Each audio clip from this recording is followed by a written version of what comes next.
Shalom Bapak Ibu dimanapun Anda berada, selamat pagi, selamat datang kembali di channel kami, berkat bagi semua bangsa. Pada hari ini tanggal 2 Juli 2021, pembacaan Alkitab diambil dari Kejadian 50 ayatnya yang ke-15 sampai 21. Demikian pembacaan firman Tuhan. Judul perikop adalah Yusuf menghiburkan hati saudara-saudaranya.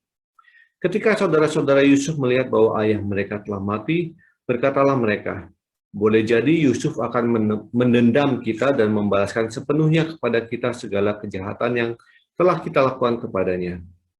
Sebab itu mereka menyuruh menyampaikan pesan ini kepada Yusuf.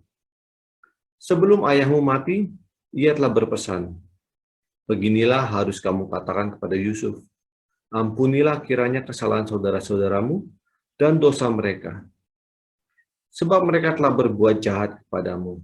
Maka sekarang ampunilah kiranya kesalahan yang dibuat hamba-hamba Allah ayahmu.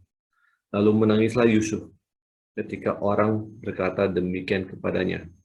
Juga saudara-saudaranya datang sendiri dan sujud di depannya serta berkata, kami datang untuk menjadi budakmu. Tetapi Yusuf berkata kepada mereka, janganlah takut, sebab aku inikah pengganti Allah? Memang kamu telah mereka-rekakan yang jahat terhadap aku, tetapi Allah telah mereka-rekakannya untuk kebaikan, dengan maksud melakukan seperti yang terjadi sekarang ini, yakni memelihara hidup suatu bangsa yang besar.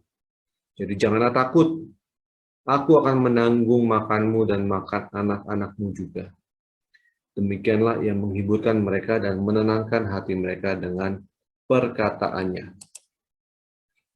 Pembacaan perikop ini kita melihat bahwa Yakub telah meninggal dan saudara-saudara Yusuf yang dulu telah menjualnya sebagai budak menjadi ketakutan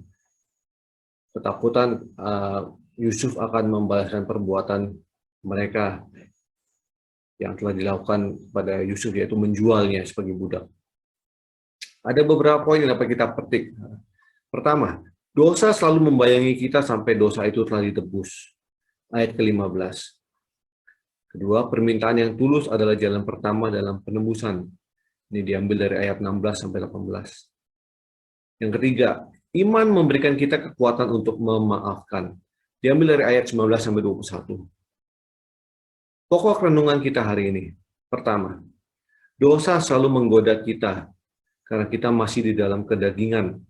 Tetapi kita harus selalu kuat dalam iman agar godaan dosa itu dapat kita lewati. Yakobus 1 ayat 14.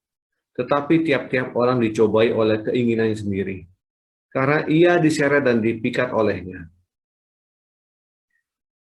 Maksud dari ayat ini, dosa yang kita perbuat adalah hasil keinginan hati kita, bukan karena yang lain. Sebelum kita melakukan suatu dosa itu, hati kita sudah ingin untuk melakukan hal itu.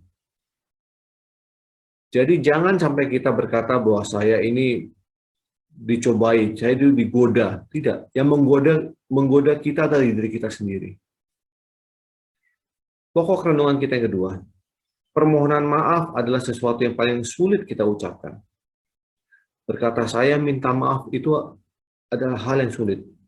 Mungkin cuma dua kata simpel, tapi untuk mengatakannya adalah hal yang sangat sulit. Tetapi permohonan maaf adalah jalan pertama untuk bebas dari dosa itu. Dan permohonan maaf yang terbaik adalah permohonan maaf kepada Tuhan yang membebaskan kita dari dosa. Langkah kedua untuk bebas dari dosa adalah tidak melakukannya lagi. Jangan sampai kita jatuh pada lubang yang sama. Pokok yang ketiga, terkadang perbuatan buruk orang lain kepada kita sangatlah membuat kita terluka. Tetapi kasih dan Roh Kudus memberikan kita kekuatan untuk memaafkan. Karena kasih itu sabar dan murah hati. Kita perlu kasih untuk memaafkan. Jangan sampai kita meninggalkan kasih. Roh Kudus yang memberikan kita kekuatan untuk memberi maaf. Demikian renungan harian pada hari ini. Tuhan Yesus memberkati, tetap setia pada iman kita.